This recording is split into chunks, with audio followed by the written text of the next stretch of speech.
दोस्तों ये 12 फरवरी 2019 third shift का लास्ट वीडियो है, यानी कि तीसरा वीडियो है। इस वीडियो में ये सेट कंप्लीट हो जाएगा दोस्तों। तो इस वीडियो की शुरुआत हम लोग इस बोर्ड पर लिखे हुए क्वेश्चन से करते हैं, क्योंकि ये क्वेश्चन मैं पिछले वीडियो में लास्ट में दिया था क्वेश्चन आप लोगों को बनाने के लिए। तो चलिए इस क्वेश्चन को पहले बना लेते हैं, उसके बाद इस वीडियो की शुरुआत करते हैं। चलिए क्वेश्चन है, यदि रोहित अकेला एक कार्य का 1/4 32 दिन में पूरा कर सकता है तो रोहित संपूर्ण कार्य को कितने दिन में पूरा कर सकता है। तो देखिए ये बहुत ही आसान प्रश्न है। देखो कोई भी कार्य अपने आप में 1 यूनिट होता है, यानी कि कुल कार्य जो है ना वो अपने आप में 1 यूनिट है, यानी 1 वर्ग है। ठीक है, अब बताओ उस 1 वर्ग का 1/4 भाग जो है ना 32 दिन में रोहित करता है। तो बताओ रोहित पूरे कार्य को कितना करेगा। तो पूरे कार्य माने क्या, एक कार्य को कितने दिन में करेगा। तो 32 गुना में हो जाएगा 4, 128 दिन में करेगा। यही आपका आंसर हो जाएगा। 128 कहाँ है, बी नंबर ऑप्शन, यही आपका आंसर हो जाएगा। ठीक है, तो इसको इतने आसानी से बना सकते हैं। अब चलिए अगला क्वेश्चन देखते हैं और इस सेट का क्वेश्चन का शुरुआत करते हैं।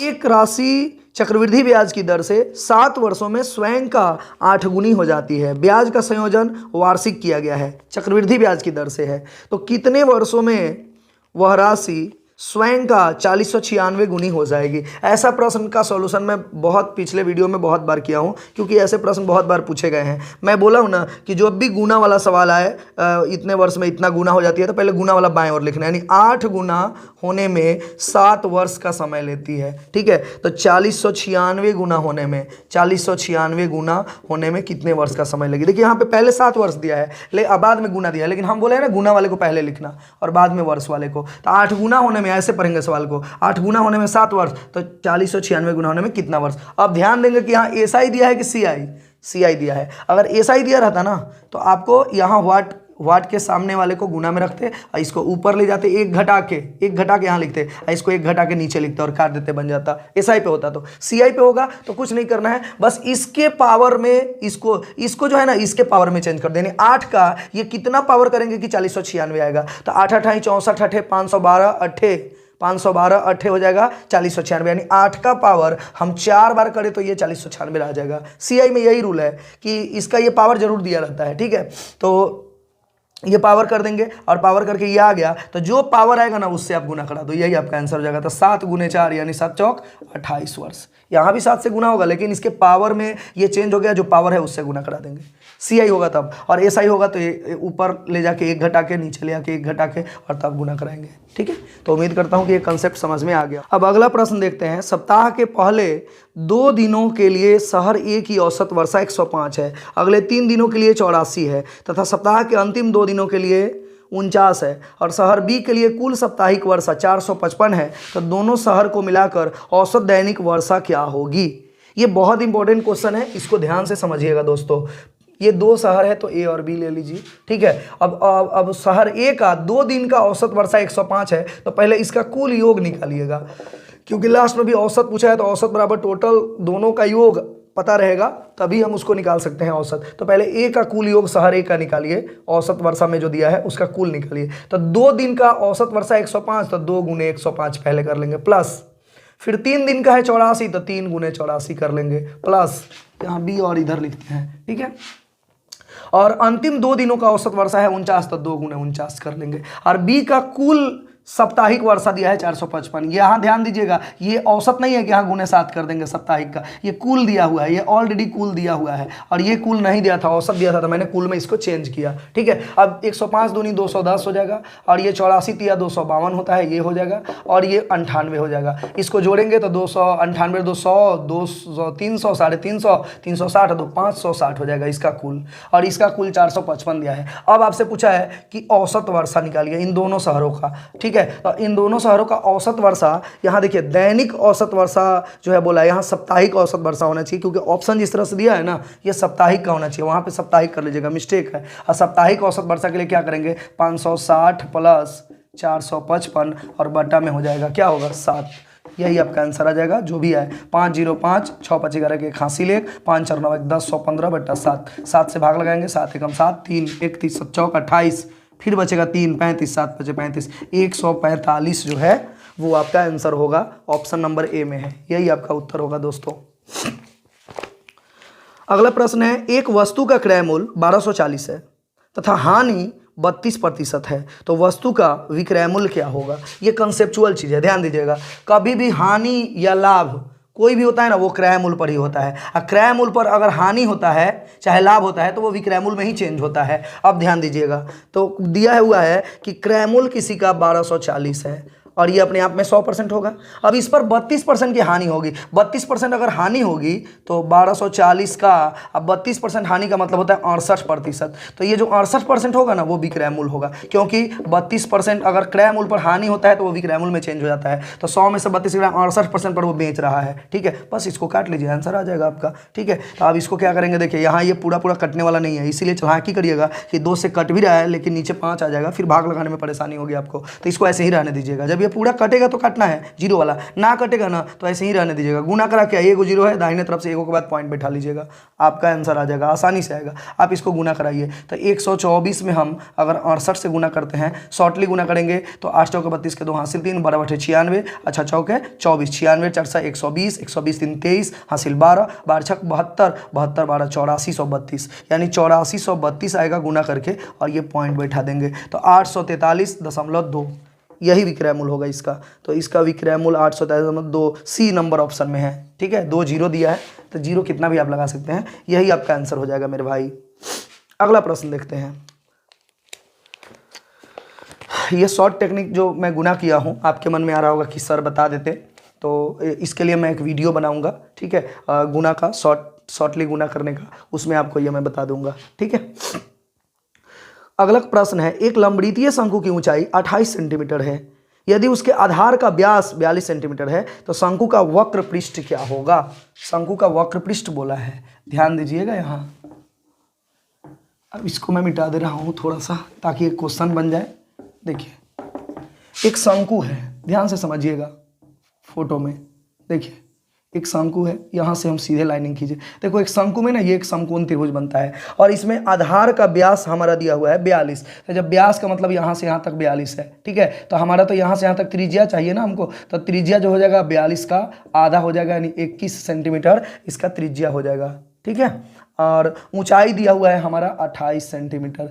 तो हमको वक्र पृष्ठ शंकु का पूछा है, वक्र पृष्ठ, तो यहाँ पे होता है पाई आर एल, हमें एल चाहिए, यानी ये पहले चाहिए, तिर्यक ऊंचाई इसको बोलते हैं, ये है एच और ये है आर। तो एल बराबर रूट अंडर एच स्क्वायर जोड़ आर स्क्वायर होता है। तो अब इससे हम क्या करेंगे कि पहले एच स्क्वायर यानी 28 का स्क्वायर और जोड़ आर स्क्वायर यानी 21 का स्क्वायर हम निकाल लेंगे। तो 28 का स्क्वायर होता है 784 या 21 का 441 होता है। तो 7 4 1100, 1225 हो जाएगा।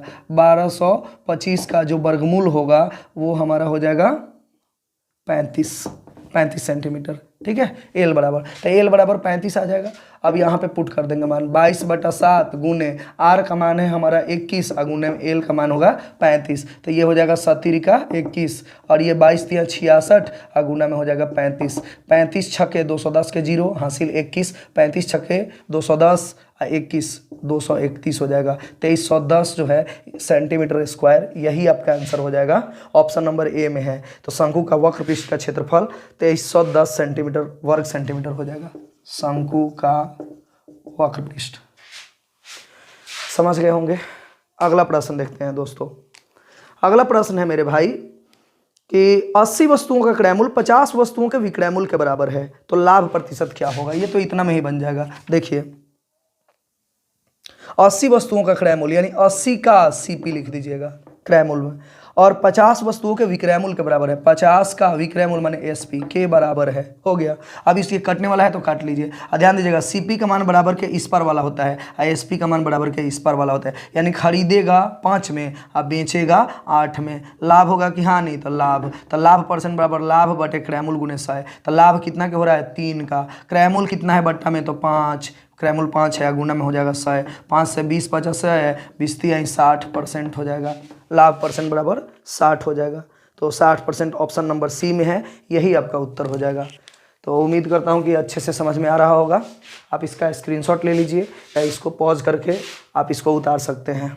अगला प्रश्न है, एक लंबवृत्तीय शंकु का आयतन उस लंबवृत्तीय बेलन के बराबर है जिसकी ऊंचाई 48 सेंटीमीटर और उसके आधार का व्यास 20 सेंटीमीटर है। यदि शंकु की ऊंचाई 16 सेंटीमीटर है तो उसके आधार का व्यास क्या होगा? शंकु के आधार का व्यास। देखिए मेरे भाई, ये क्वेश्चन बहुत ही आसान है और बहुत ही अच्छा भी क्वेश्चन है। एक शंकु है और एक बेलन है, ठीक है। तो बेलन में क्या होता है ना कि बेलन का मैं फोटो भी दिखा दे रहा हूँ। ये बेलन है, ठीक है, और ये आपका शंकु है, ठीक है। इसका जो है ना शंकु का आयतन लंबवृत्तीय बेलन के बराबर है। बेलन के आयतन के, शंकु का आयतन होता है 1/3 पाई आर स्क्वायर एच, बेलन का आयतन होता है पाई आर स्क्वायर एच। ये दोनों एक दूसरे के क्या हैं? बराबर हैं, ठीक है। जिसकी मतलब नजदीक वाला, यानी लंबवृत्तीय बेलन के बराबर है जिसकी, यानी बेलन के बारे में बोला है, जिसकी ऊंचाई 48 सेंटीमीटर। तो ये बेलन का ऊंचाई दिया हुआ है 48 सेंटीमीटर और बेलन का आधार का व्यास दिया है 20, यानी यहाँ से यहाँ 20 दिया है। तो हमें त्रिज्या चाहिए, तो आर बराबर हमारा 20 का आधा 10 सेंटीमीटर हो जाएगा, यानी इसका आर और एच का मान दिया हुआ है। और शंकु का भी ऊंचाई यानी एच का मान, इसका ये वाला मान दिया हुआ है। कितना दिया हुआ है? 16 सेंटीमीटर। आपसे पूछा है आधार का व्यास, शंकु के आधार का व्यास पूछा है, ये पूछा है। तो पहले त्रिज्या निकाल लीजिए, उसका डबल कर देंगे तो व्यास आ जाएगा, यानी d बराबर 2r होता है। हमसे d ही पूछा है, ठीक है। तो पहले r निकाल लेते हैं, उसके बाद d निकाल लेंगे। तो चलिए अब मान पुट करिए। यहाँ पे क्या करेंगे कि ये तो पाई से पाई सीधे सीधे कट जाएगा। यहाँ पे r का मान जो है निकालना है तो आर स्क्वायर, एच का मान यहाँ 16 है तो 16 लिख देंगे। यहाँ आर का मान 10 है, 10 का स्क्वायर बोला है तो 10 दो बार लिखेंगे। ऊंचाई 48 दिया है तो 48 लिखेंगे। अब क्या करेंगे, 16 से 16 तिया 48 हो जाएगा। और यहाँ देखिए ये 3 है तो 3 इधर गुना में जाएगा तो यहाँ एक और 3 आएगा, ठीक है। यहाँ पे 3 इधर गुना में पहले ही लिख देते हैं, 3 गुने और ये आर स्क्वायर यानी 10 गुने 10 48। अब देखिए 16 3 48। अब ध्यान दीजिए आर स्क्वायर बराबर 2 10 है यहाँ और 2 ठो 3 है, तो आर बराबर रूट अंडर निकालेंगे तो 2 10 के बदले 1 10 बाहर आएगा और 2 3 के बदले 1 3, यानी 10 तियाई 30 सेंटीमीटर इसकी त्रिज्या होगी। अगर यहाँ पे त्रिज्या पूछता तो 30 सेंटीमीटर, लेकिन व्यास पूछा है तो व्यास डबल होता है इसका 2r, तो 2 गुने 30 बराबर में हो जाएगा 60 सेंटीमीटर। 60 सेंटीमीटर जहां भी ऑप्शन में हो वही आपका आंसर होगा। 60 ऑप्शन नंबर डी में है, यही आपका आंसर होगा दोस्तों। अगला प्रश्न है आपका बोडमास के फॉर्मूले से बनने वाला है 1/5 भागा 1/5 का 25/4 प्लस 20/3 भागा 100/9। इसका मान पूछा जा रहा है आपसे।